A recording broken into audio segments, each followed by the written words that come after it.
everyone, good morning or evening. It's evening for me.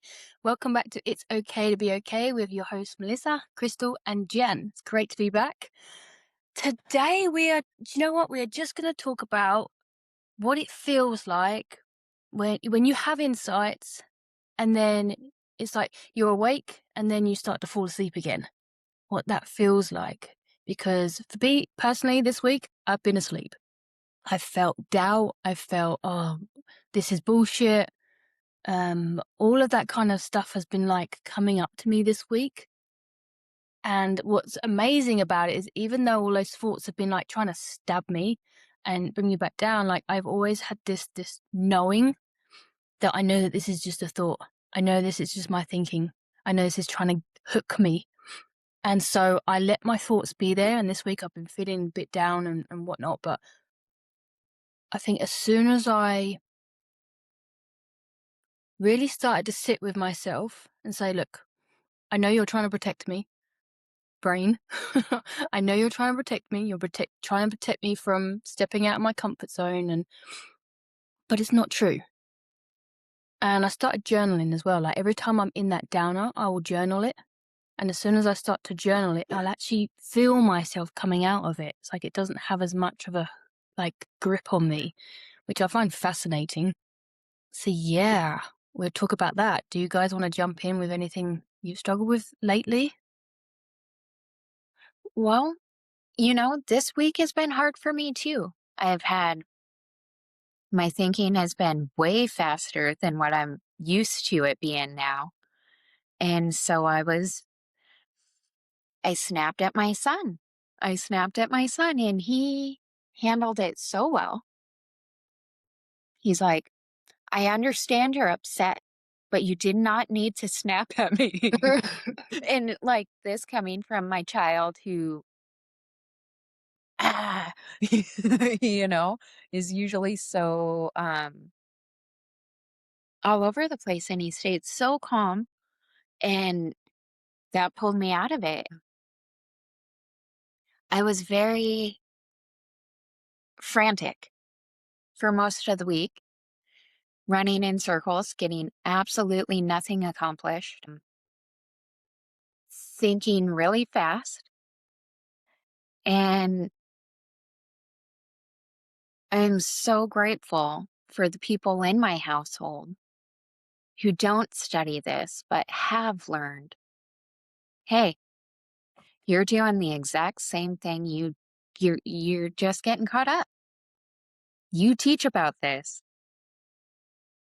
And it was so nice to be able to not have it thrown in my face, but to have it pointed out so I could see. And then I was able to, ooh, so what is going on? Because, yeah, I am more snappy. Ooh, I am. Oh, my thinking is going way faster than I'm used to it going.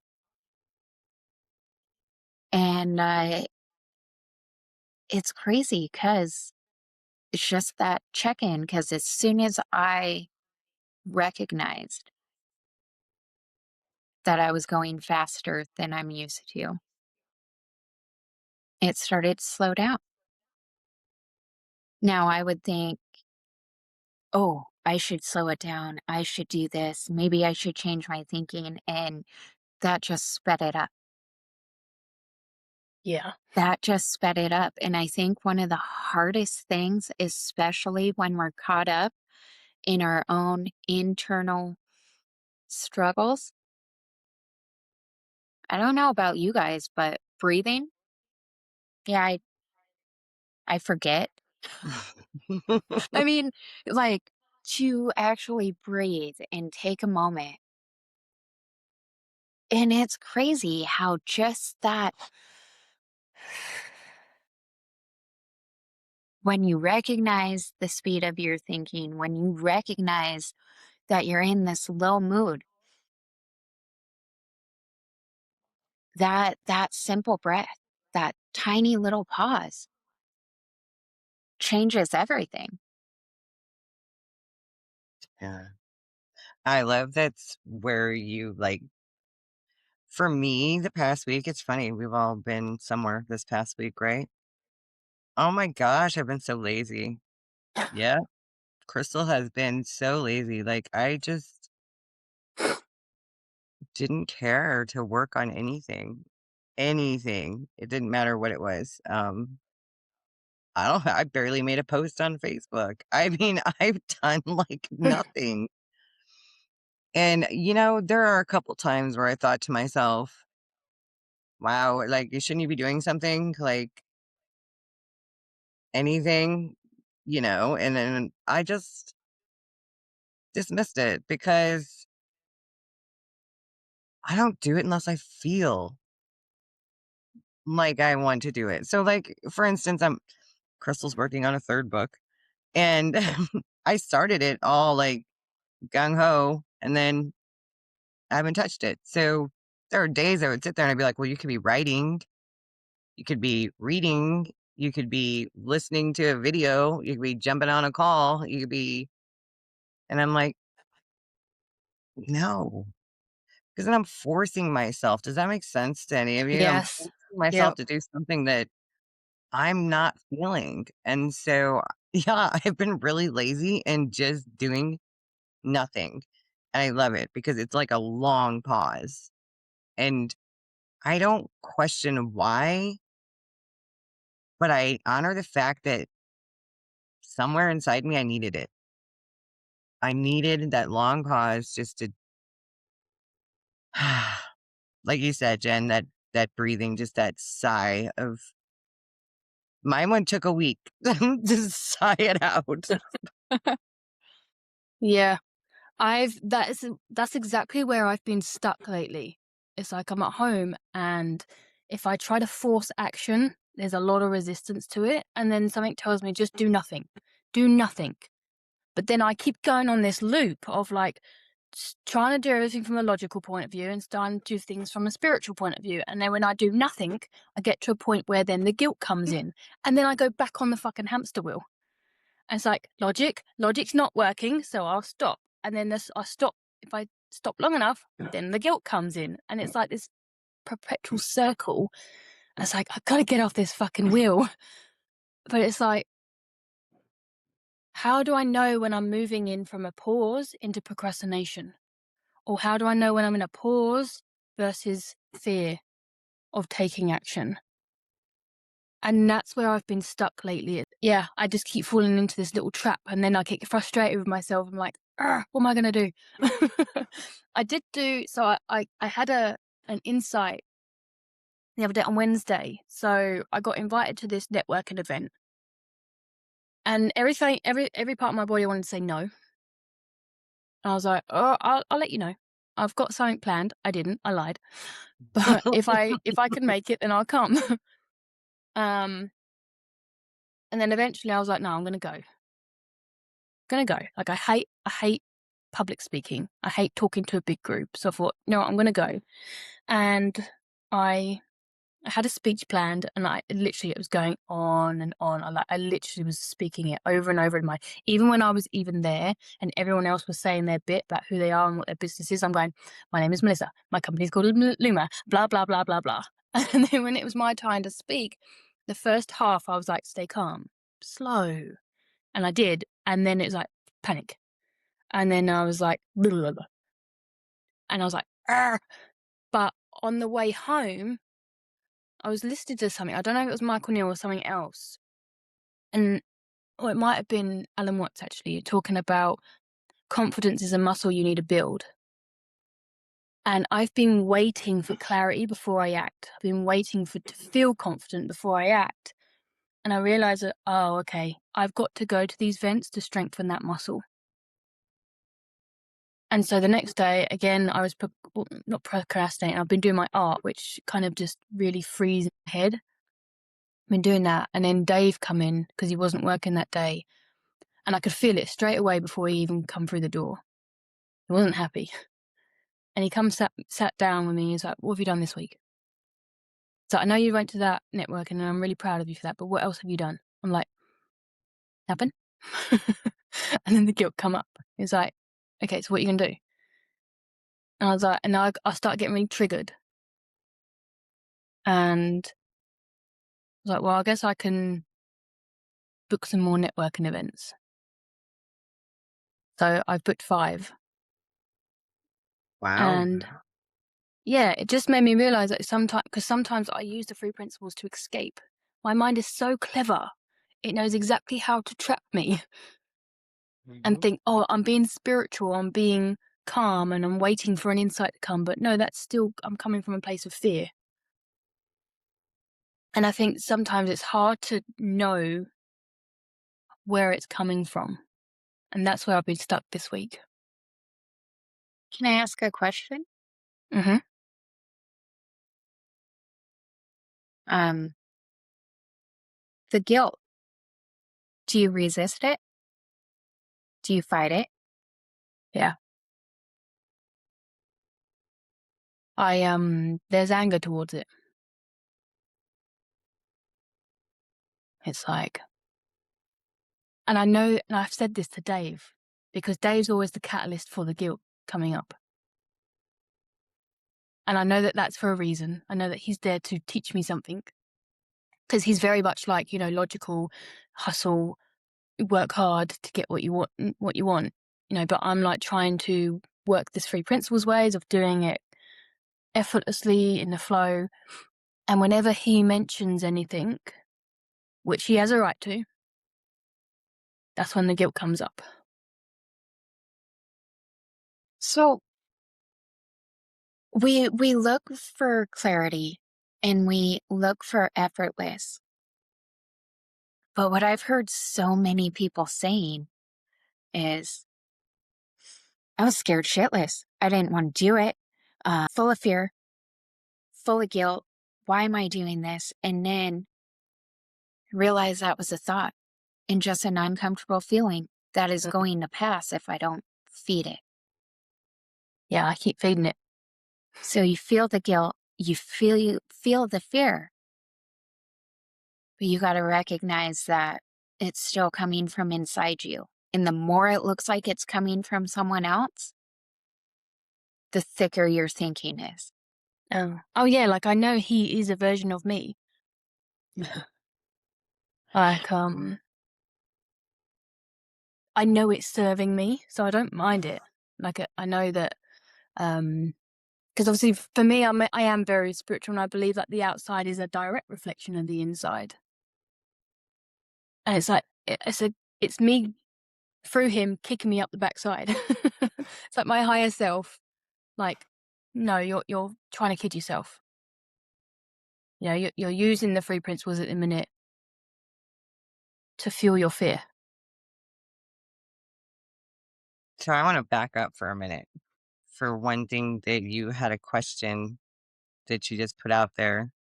Um, so what I hear for that question, and it was where you said, when am I like honoring a pause? And when am I actually moving into procrastination? How do I know? It feels different. It feels so much different when you're in that pause and you're honoring yourself and the fact that somewhere inside you saying, nah, Yeah, but pause. that's the thing, like, I am getting that good feeling when I'm not doing anything. And it's like, but how long can this last? Like, how long am I supposed to do nothing? Because I have the good feeling, and then it's like, while I'm doing my art, I'm like getting a good feeling, because that's when I get insights.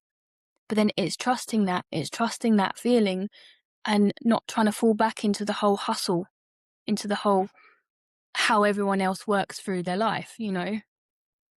Oh, well, I've got to work hard to get what I want, blah, blah. I know it can be easy or effortless. It's trusting that. That's Yeah. what I've been struggling. And the trust is coming back, like, this week. Last week, I was really low down on the trust and doubting everything. And I'm like, no, I know this is not real.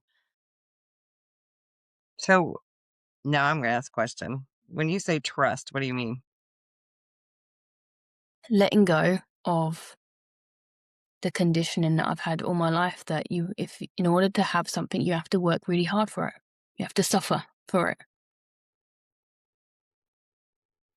that is a deep conditioning that I've had. I've watched my dad, you know, brilliant business guy, worked hard. He so stressed. And everyone I know that has had a successful business or is successful is struggling mentally. Yeah, you are a step ahead, at least. You know? Also, that trust. Really, what you're doing, right? You have the old patterns, you see them coming up, and it's almost as if you're not trusting mind. In other words, Yeah. you want to take control. Yeah. That's exactly what it is. Yeah. It doesn't Yeah. really work out for us that way. I know. Like, I'm not saying you can't be productive and you can't get stuff done. You sure yeah, can. I'm trying to control everything because my mind wants to know everything. Like, what was it the other day? I can't remember what it was, but it was something so mundane that I was like, oh, how did that work? How did they do that? And like, I need to know like every single detail, but it's like my mind is interested in it as well. It's not just like I need to know. It's like it fascinates me. And like human behavior, that one really fascinates me. Even my own human behavior, you know. But yeah, I'm a control freak. I didn't realize how much of a control freak I was until I started working on myself. Like I thought I'm not a control freak. Yeah, I am. Major control freak. And the thing is, I use my intellect a lot, and it gets in my way. Like my brain does want to know how everything works. Well, and so our brains are a tool, Yeah. and we were given them to fill in the blanks because human behavior, we don't like unknown. We don't like uncertainty because for some reason, unknown automatically means danger. Mm. And that creates fear. And then our consciousness brings that to life. And then we're living in that fear. And that is so true that I don't know what's over there. So it's bad. It's wrong. Have you ever seen The Croods? No. It's a cartoon. It's a cartoon about cavemen. And he's always talking about, and they found something new and they died. But that's the mentality that we have. And our brains try to fill in all these things, all the blanks, and most of the time fills it in negatively. And what I keep hearing over and over is the getting comfortable in the unknown. That the best place you can be is not knowing. Mm. Because when we know, then we can argue, well, that's not right. Well, that's not going to work. Well, but shouldn't have to do it this way. And when we can step into that unknown and be okay with it, that's where the trust comes in. It's trusting that unknown. It's hard and it back and forth. Um, my, that I start on Monday, complete unknown, complete different. I mean, I have to dress differently than I've ever dressed before in my life because I've always worked in a warehouse. So, you know, sweats, t-shirts, whatever. Now I have to business casual. Well, I had to go get a whole new wardrobe because I didn't have anything I could wear to work and it be okay. um, I've never worked in an office. I've never, um, those were real people and I wasn't quite there. And I've caught myself this week like, what if I don't cut it as a real person? What if I don't make it? What if they hate me? What if? And I was driving myself nuts. And it's like, well, I need this job. Like I have to have this job. But it's so far out of my comfort zone because I love doing this with you guys. I love working with people, but on the computer, it's different. It's pretend, right? Because if I do something, I just close the computer and then pretend like, oh, sorry, my internet went out. you know, if I'm in my own office and people come in and then I say something dumb or whatever, I can't just close the computer. And it's real people, so it makes it real. And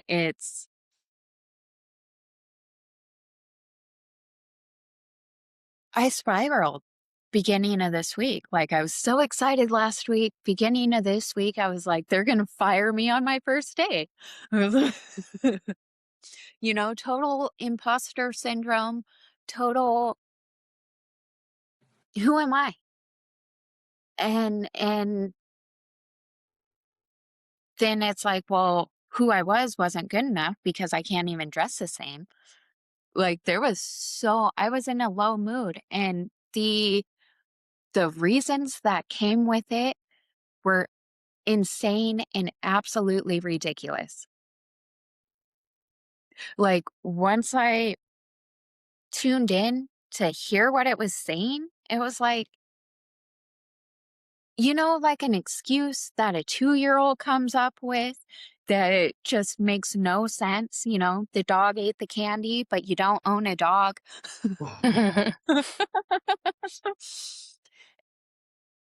That's how ridiculous all this crap that I was telling myself is. And now I'm excited again, still a little nervous, and I'm okay with that. I'm okay with the fear. I don't have to, okay, yeah, I have some fear, but I don't have to dig into that and decide what that means and decide what that says about me and what that says about the people I'm going to go work for and that there's no point and I shouldn't even try. Because that's where I always go to. Why are you even doing that? Just go back to what you know. But what I know is that what I've learned these last couple years can reduce suffering, can bring clarity, and can change lives without all the hard work. The hard work is not getting caught up by the bullshit I tell myself. That's the hardest thing to do is to recognize when I'm bullshitting myself. And I do it a lot. So, on the unknown, a couple things came to me. So I'll go with the first one. Movies, right? We love movies. Would you really like to know what happens at the end first? I have been That known to ruins do the whole. that. Oh, well, for me, I feel like that ruins the whole experience. If you know how it's going to end, then Yeah, I I have been mean, known to start a movie and then go on Google and like find out what's going on, or I predict it. I'm very good at predicting it. yeah. The other thing about the unknown, our everyday experience, our every moment to moment is unknown. We think we know, but we do not. So, real life example for me this past week, um, 2 days ago, my son, who my cute little 21-year-old son that doesn't live here but lives here, he left for work and 5 minutes, not even 5 minutes, my phone rang. I looked down, I saw it was him, and I said, "What the fuck?" And I picked up the phone and he's like, "Mom." "Yeah, bud." "I just smoked this lady." I was like, Are you okay? I'm fine. I'm fine, but I'm just nailed this lady. And he was part of a 3-car accident. Of course, he was the last one. He's fine. He's banged up a little bit just on like sore and stuff. But yeah, going 70 to 0, that's gonna hurt.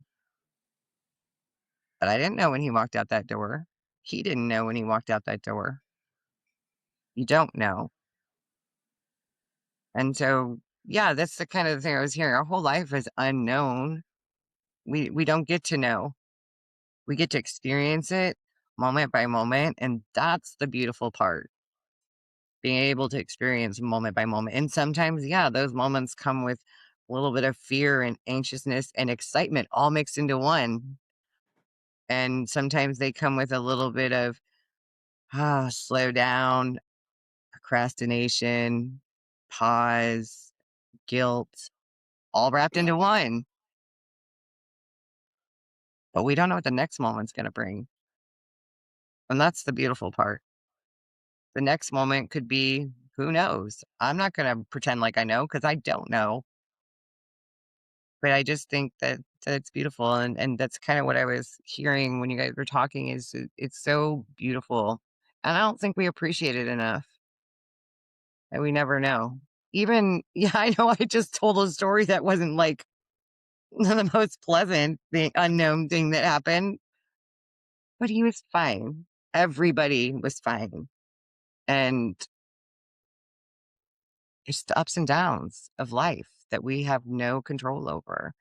And I just think the sooner that we accept that on a deep level inside ourselves, just being okay with not knowing and knowing that there is a far greater presence running this show and we don't get to tell it what to do.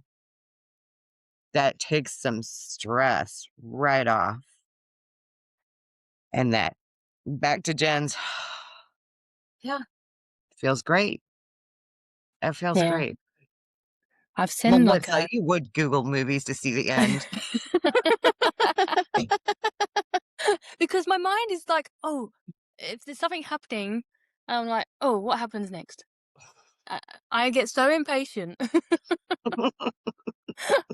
But yeah, I've noticed a pattern with when I go on these downs. Like I'll go on a down for like a week or something, and then I'll get like a big insight. I've noticed that, and I've had quite a few this week. I had I don't know if I told you. It's quite vulnerable and personal, but as you know, like I'm not the size that I'm used to, that I want to be, and that affects my love life. And we were making love. Me and my partner were making love a week or so ago, and obviously I'm body conscious, and like he loves me no matter what. Like I can be farting and bloody whatever, and he still fucking desires me. I'm like, what is wrong with you?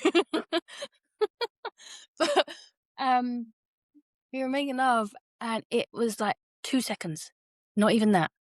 I just felt this power in me. I felt like this powerful, sexy woman, and then it went. But I can't forget that feeling. It was like, oh, it's not him, it's not my body. It is that internal feeling. And like I saw him differently, I saw my body differently, I saw the room differently, I saw everything was different. Just those 2 seconds. But those 2 seconds were enough to kind of like knock me on the head and like, it doesn't matter what you look like. It matters what you feel in here. It's coming from inside. I was like, wow. Like that was really powerful. Powerful 2 seconds I've ever had during sex. You know? So,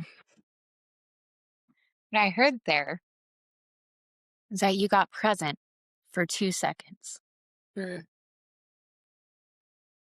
You got rid of your thinking. You got rid of, and that's the most powerful thing, right? Yeah. Yeah. It was like it may have lasted 2 seconds, but I'll remember that forever. And it just showed me as well, like it's not about the man you're with or what you're wearing or anything like that. It truly is when we're when we are, like you said, when we're present, when there's no shit thoughts going on about your body or what you look like or anything like that. It's like, wow. I felt for the first time like a powerful woman. Yeah, I Love wanted to that. share that. Like, That's awesome. Yeah, that's so beautiful.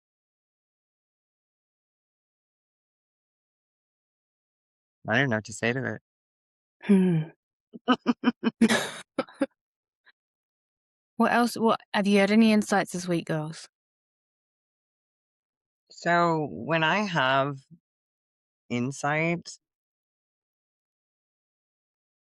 I don't know. It's just since my whole journey of this, I don't really go to figure it out. Does that make sense? Yeah, I mean, I like to document mine because I want to put it in a book later on. Right. See, and I had a very powerful insight on the way to the grocery store yesterday, listening to an audiobook. I'm listening to Seduced by Consciousness by Jack Pransky. Could not tell you anything that it was about. Could not tell you what he said, what he was talking about. But I was driving to the store with tears just streaming down my face and smiling. Like, kind of contradictory, but that's just me. That's how I roll. I'm gonna have the biggest smile on my face while tears are just streaming down it. Yeah, I felt those. And I can't tell you what it was about, but I can tell you that I slowed down. I can tell you that my trip into the busy Walmart was not horrible. I actually, smiled and talked to a couple of people. Hmm. Um, yeah, as far as like the insights and everything right now, I think I have been going busy and I've just trying to get present because so much harder than it sounds. So, because I layer, it's like, oh, I should be doing this, but I don't want to do that. So I'm going to do this, but I'm not getting this done. And what is wrong with you? This is what's happening. Why can't you be like this? Why? And, I remember shopping for clothes last week thinking, I don't know what I'm supposed to wear. I'm not even going to look right in these clothes. I'm not a real person. I'm not supposed to wear this shit. And yet I found stuff that I feel is still me, still my style. Gotten a couple nice sweaters with hoods so I can still hide from these motherfuckers. Because that's my security blanket. And girl pants are dumb. I want pockets. Oh my God, yes. I want pockets. I don't want to have to dig through a bag. I want to reach in my pocket. And they're this big if you get pockets at all. And like I had this huge because I got some pairs of pants and there's no pockets. And it's like, well, that's not going to do. I will not feel safe without pockets. So I got hoodies that are sweaters that look nice that have a pocket. I love pockets as well. Like if I don't have pockets, and like I'm always having putting my hands in my pockets and like, where's my pockets? And I hate carrying bags around. I leave them places. You know? Surprised I still have my 3 kids because I didn't forget them somewhere. I love pockets and I love bags. So No, I've never been a bag person. I wish I was because I look at some bags like that's really nice, but I just can't. I hate having things on me. I get a bag and then I'm like, ooh, this'll fit in there. Ooh, this'll fit in there. And then I'm like, You know, when your little kid comes home and they empty their pockets and there's just like some rocks and some screws and a marble and a half eraser or something. I just shove things into the bag and then it's like this bag of bricks that I'm carrying around. And do I need any of it? No. Does it have any organization? Absolutely not. And Like, I can't find anything. Mm. That's why I want pockets for the important stuff. My chapstick, my vape, my phone. I've just ordered a tracksuit and it's got like loads of pockets because obviously we're going to New York in February. And so I've just ordered this tracksuit that's got a pocket for your like passport, a pocket for like everything else. And like, yes, I love it. I love bags. I do. And yeah, oh, Jen, I do the same thing. All of a sudden, there's so much stuff in there. I don't even know what's in there. But I'm a bag person. I love purses. Okay, I love them. I would rather buy purses than shoes. And yeah, so when my bag gets too heavy or gets too full, I just go get a new one. And who knows what's in that last bag?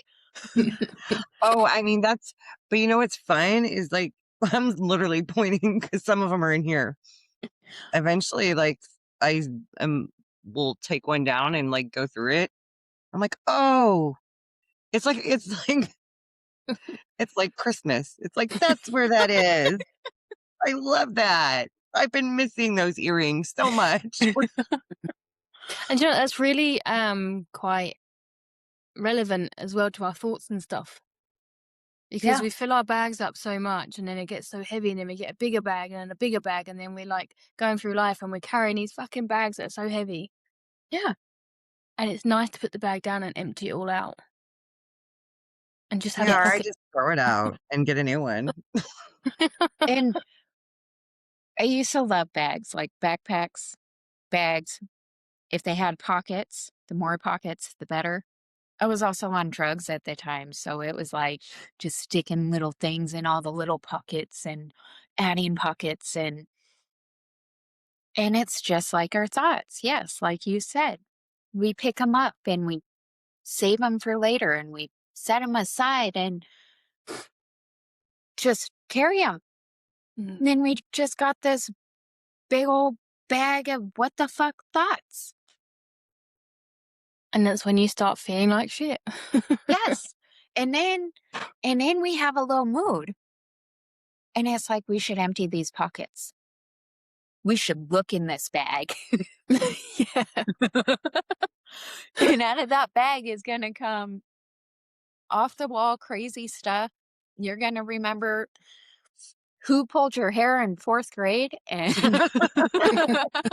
that funny look that they gave you and how dare them.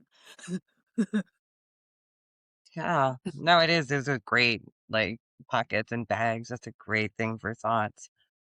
But yeah, no, when my bag gets too heavy, I just put it down and pick up a new one. That's what I do. Nice empty bag. It's not heavy anymore. Yeah. Beautiful. See, I like to travel light. Just keep what I need in my pockets. If it doesn't fit, it doesn't belong.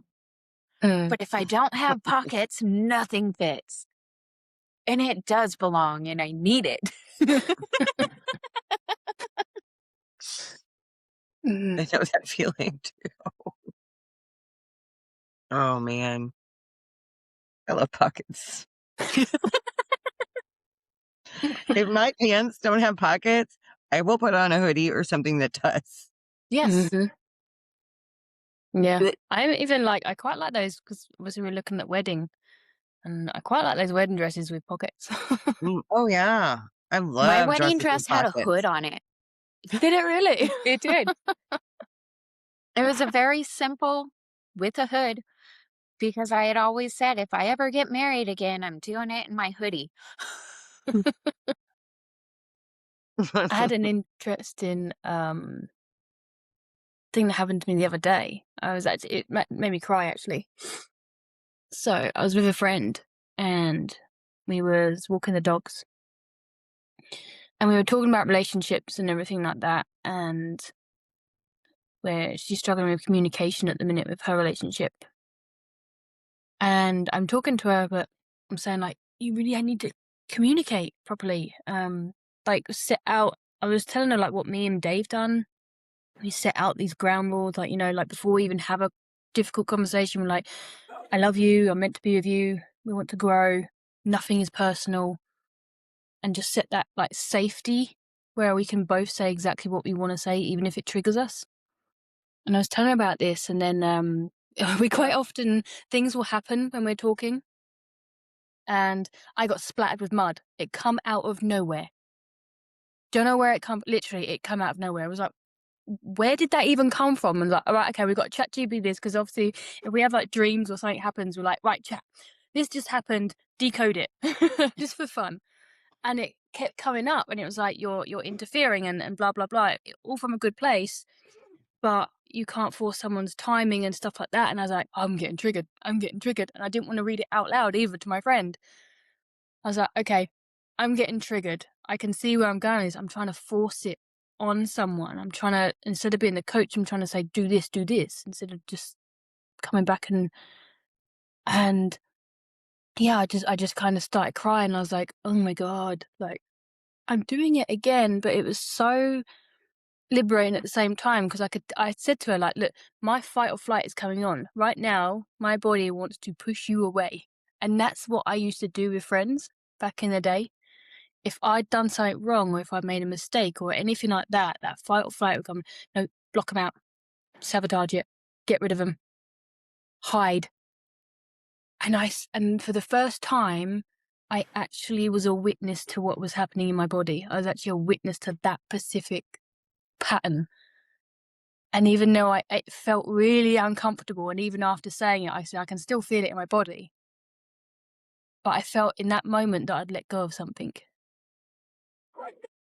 And yeah, I don't know why I suddenly felt the need to share that, but I just thought it was really, again, another powerful realization that happened to me this week. Uncomfortable as fuck, vulnerable, horrible, but liberating. That's awesome. That's awesome because you noticed it. You've seen it in real time. Yeah. So now you know what it feels like. So next time you get that uncomfortable and start to push someone away, you know what it feels like. You know what to look for. And you know it'll pass. Mm. Because it's not about never struggling again. It's not about never having the same problems again, right? It's about noticing it when it happens. And just in that noticing, even if it's right after you do it or during it, that noticing loosens it. And then next time it comes up, It won't be as heavy. Yeah. it's not going to be as overpowering and all consuming. Yeah. It reminds me of, I don't know who it was, whether it was Jack Pransky or not Jack, George or someone else. And he was talking in one of his books about how if we leave it alone and stop trying to find the root of it, it will come up on its own when it's supposed to. And he was talking about like a rape victim. I think I've said this before, and how it come up in one of the sessions, and like she felt really good about it, and then in a couple months it come back up again, and she was worried like it's come back up. And I said, well, yeah, but how intense is it this time? Not as nearly as intense. So yeah, so that's just another level. It's like a layer coming off. And if we allow that to happen and we're witness to it, then next time it comes up, it'll be even less. And then eventually it just won't affect you anymore. Yeah. And it was amazing being able to witness that actually happen to me.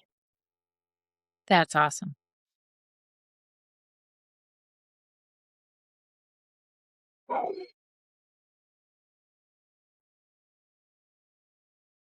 Well, guys, I don't even know what we talked about here, but I do feel good. So, how are you guys all feeling? Do you have anything else you want to say? Or are we Not trying to cut us off soon. Sorry. Nothing is coming to me. Yeah, nothing's really coming to me today. It's quite quiet. I'm actually trying to I'm trying to fish for things to say, which is maybe the point of this podcast today.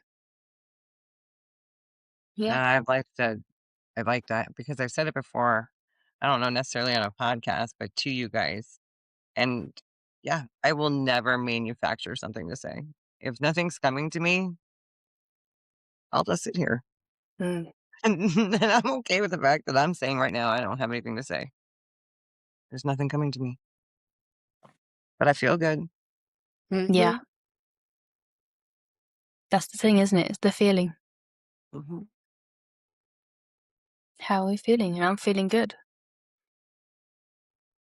Me too. I love these chats. Like, I love the reset that they give me. Yes. Yeah. Me too.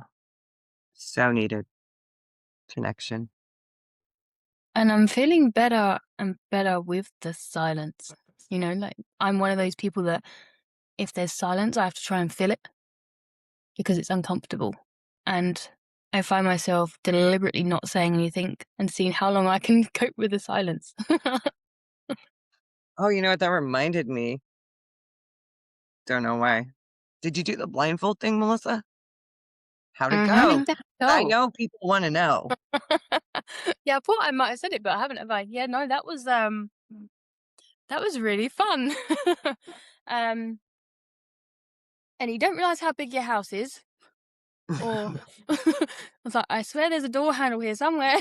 But I did. I got up, got dressed, had a bath and everything, blindfolded, and it was because one thing about me is like I've always been terrified of space, of the spaciousness, of that openness.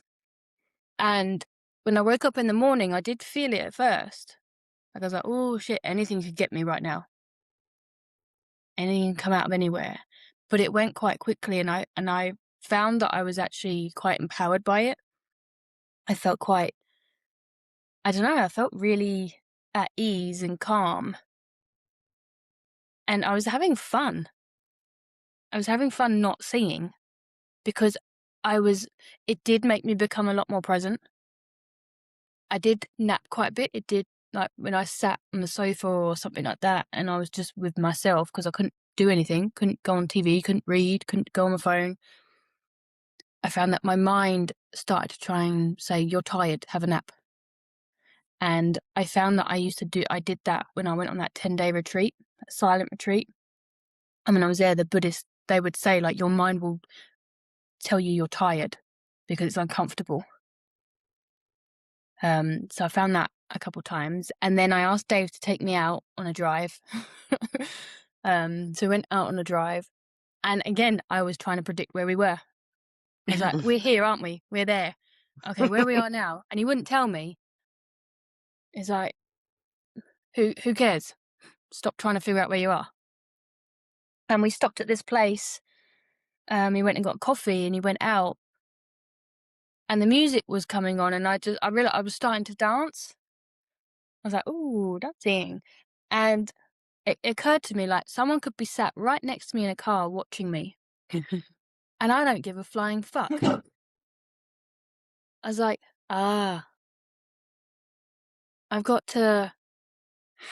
can have that as well while seeing too. It just gave me this confidence because I couldn't see the outside world. So it wasn't that the outside world made me insecure, it was me.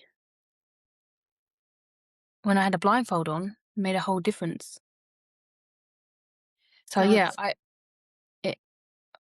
got quite a lot from it. I'd probably do it again.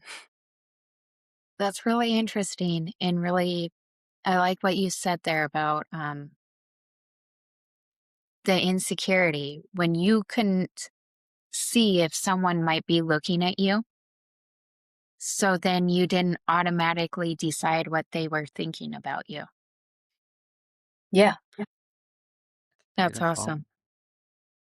And then we have the freedom to live that way every single day. I love that. I love that you did that and the experience and what you just shared. That's beautiful. So yeah, I'll wait for the next crazy idea that mind gives me to do. Love it. Can't wait to hear about it. Mm. That was just my last question. Shall we end today now? All right. So, like, share, subscribe, leave a comment. Let us know what you think. Let us know if you're struggling. We are here. And we love the feedback. Yeah. We'd love to know what you want to learn about. If there's a topic you would like us to discuss, if there's a question you have, post it and we will go over it. Absolutely. Yeah. It's been lovely.